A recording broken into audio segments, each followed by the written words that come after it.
You've seen the headlines. The Clarity Act is dead. JP Morgan cut the odds. Fox Business says passing it by July 4th is logistically impossible. And if you hold XRP, that sounds like genuinely bad news, because this bill might be the single biggest catalyst sitting on the horizon. But here's what almost nobody is telling you, and it completely changes the picture. The actual crypto rules inside this bill are basically finished. This bill is not stuck on crypto policy at all. It's stuck on one political fight that has nothing to do with XRP. So today I'm going to show you exactly what's really blocking this. The one move that could break the logjam. The real deadline that actually matters. And what all of it means for XRP. And I'm going to give you the politically sensitive part completely straight, with no spin in either direction. Because this channel is called Verified, and an honest map is the most valuable thing I can hand you right now. Let's get into it. One honest note first. Everything here is research and perspective to help you understand the situation, not financial advice. I'm not a financial advisor, and I'm not going to tell you what to buy, sell, or hold. Do your own research, okay? Let's walk through it. So let's start by being fair to the bad news, because it's real. Over the past few weeks, every serious estimate of this bill's chances moved in the same direction, down. The big prediction markets fell from the 70s to roughly a coin flip. Research desks at major firms trimmed their numbers too. And the reason they all give is the same one: the calendar. The midterm elections are coming, the legislative window is closing, and time is the enemy. That is the consensus, and it's a legitimate concern. But here is what the consensus is missing, and it's the part that walking the actual halls of the Senate reveals. Before this bill can pass, three mechanical things have to happen. First, the two different Senate committee versions have to be merged into one. Second, the law enforcement concerns around protecting software developers have to be resolved.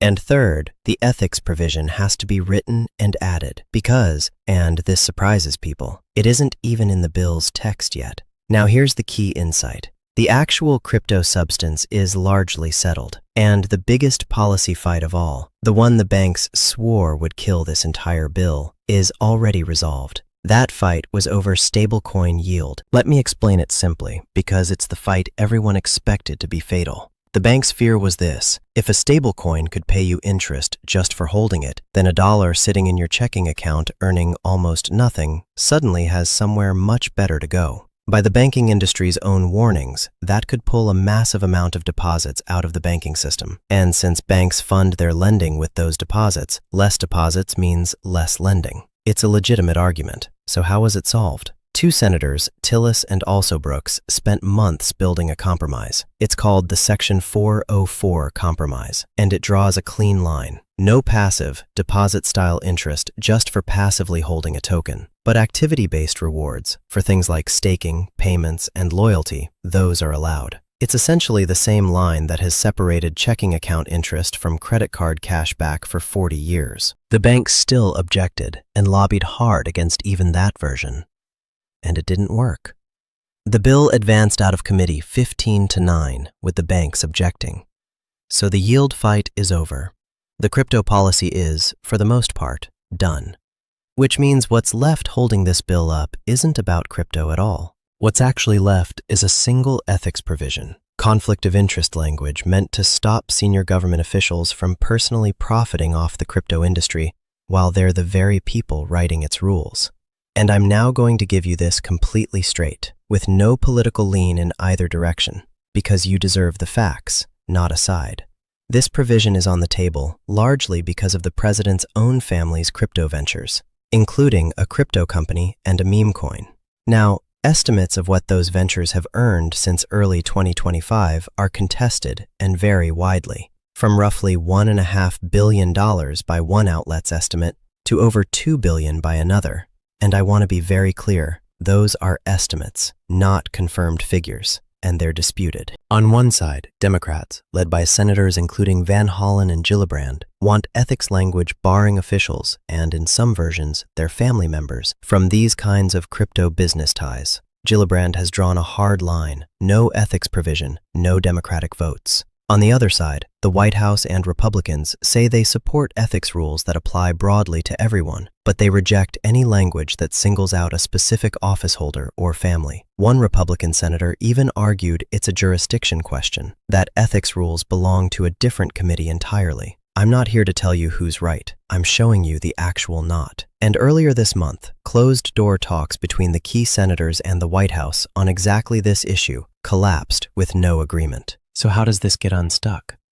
Here's the counterintuitive part that analysts tracking this closely keep pointing to. The way to pass an ethics provision isn't to make it narrower, it's to make it broader. Think about it. Right now, language that looks like it's aimed at one man and his family is politically radioactive. It lets one side say he's being unfairly singled out, and it lets the other side say their opponents are just trying to score political points. But if you write a clean, across-the-board rule, one that applies equally to the president, the vice president, the entire senior executive branch, and all 535 members of Congress, covering every asset class, with no names attached, that entire framing disappears. You're no longer voting on one person. You're voting on whether anyone who writes the rules should be allowed to trade the thing they regulate. And here's the tell that this might genuinely be the landing zone. The White House has already publicly said it wants rules that apply broadly to everyone, and the Democrats' own drafts already name Congress and the executive branch. So the two sides may actually be closer than the furious headlines make them look. The substance is finished. What remains is a political problem, and political problems can have political solutions. Which brings us to the clock, because the clock is the entire game. July 4th was always a symbolic target, and it's already been quietly pushed back. The date that genuinely matters is the August recess. There are only roughly 8 weeks of Senate working days before then. And once Congress goes home, the election campaign swallows everything, and floor time becomes nearly impossible to get. So the realistic path looks like this. The merged text and the ethics language come together over the next few weeks. A floor vote lands sometime in mid to late July, and if it clears, the House takes up the Senate's version quickly, opening the door to a possible signing in early August. One major research firm has even penciled in the first week of August. That's the optimistic case, and it's a real one. But the pessimistic case is just as real. The ethics and law enforcement pieces are the two most fragile joints in this whole coalition, and they both cracked in the same week. If they don't get fixed before recess, the window for this year quietly closes, and a bill that's already taken a year can slip into next year or simply never happen. So let's bring it home to the only question that matters for this channel. What does this mean for XRP?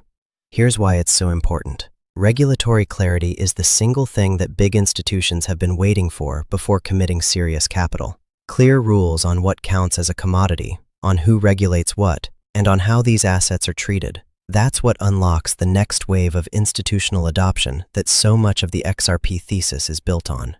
So yes, this bill genuinely is one of the most important catalysts on the horizon. But here's the verified bottom line. Don't let anyone tell you it's a sure thing, and don't let anyone tell you it's dead. The honest read is that the crypto policy is essentially finished. The politics are genuinely stuck. The realistic odds right now are roughly a coin flip, and the deadline that actually counts is the August recess. And watch one thing above all else, whether that ethics provision gets written as a broad, universal rule that names no one. If it does, this could become law before the fall. If it stays a fight about one family, it may not happen at all this year. That single word, universal, is the lever the whole thing turns on. One last reminder before I go. This video is for educational and informational purposes only and is not financial advice. I'm not a financial advisor. Crypto is volatile and genuinely risky, and you should always do your own research before making any decision. My only job here is to give you the real picture, the documented facts, and the honest unknowns with no political spin, so you can think clearly for yourself. If you appreciate getting the verified version instead of just the loudest headline in the room, hit that like button, subscribe, and turn on notifications so you never miss an update.